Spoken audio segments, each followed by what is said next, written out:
देश की राजधानी दिल्ली में अभी गर्मियों की शुरुआत ही हुई है और कई इलाकों में पानी की किल्लत शुरू हो गई है। पाइपलाइनों की मरम्मत के चलते बीते दिनों पूर्वी दिल्ली और पुरानी दिल्ली के कई इलाकों में लोगों को कई दिनों तक पानी की किल्लत का सामना करना पड़ा। अब होली के त्योहार के पहले ही दिल्ली में जल संकट गहरा गया है।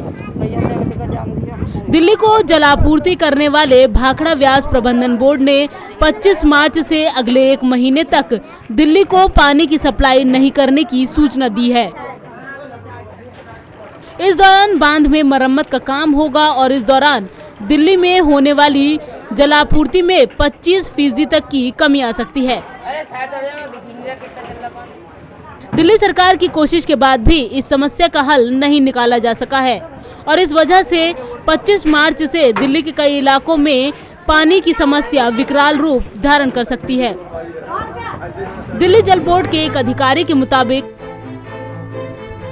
अभी तक दिल्ली को पानी उपलब्ध कराने की समस्या सुलझाई नहीं जा सकी है। इसे अन्य स्रोतों से पूरी करने की संभावनाएं तलाशी जा रही हैं। ज्यादा प्रभावित इलाकों में टैंकरों के जरिए जलापूर्ति की कार्य योजना तैयार की जा रही है, लेकिन इसके बाद भी दिल्ली में जल संकट का विकराल होना तय हो गया है, क्योंकि अन्य स्रोतों से इतनी भारी मात्रा में जलापूर्ति संभव नहीं है। आशंका है कि भाखड़ा व्यास संस्थान से जलापूर्ति बंद होने के बाद दिल्ली को मिलने वाले पानी में हर रोज 200 MGD पानी की कमी हो सकती है। दरअसल देश की आजादी के समय दिल्ली के आसपास 1200 से ज्यादा सक्रिय तालाब थे, लेकिन मौजूदा वक्त में इनमें से 100 तालाब भी सक्रिय स्थिति में नहीं रह गए हैं। ज्यादातर तालाबों पर भूमाफियाओं का कब्जा हो गया है, कई पर झुग्गी झोपड़ियां बन गई हैं या फिर वो कूड़ा फेंकने के केंद्र बन गए हैं। अनेक तालाबों पर सरकार ने ही स्कूल या सामुदायिक भवन बना दिए हैं। यही कारण है कि दिल्ली के भूजल का रिचार्ज नहीं हो रहा है और राजधानी का जल स्तर लगातार नीचे गिरता जा रहा है।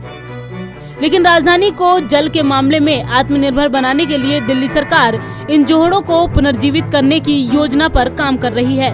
इसके लिए प्राइवेट कंपनियों से संपर्क भी साधा जा रहा है। सरकार की कोशिश है कि इन तालाबों को पुनर्जीवित कर इसके जरिए दिल्ली का जल स्तर ऊपर उठाया जा सके। इसके साथ ही इन्हें वाटर पार्क की तरह से विकसित करने पर भी विचार किया जा रहा है।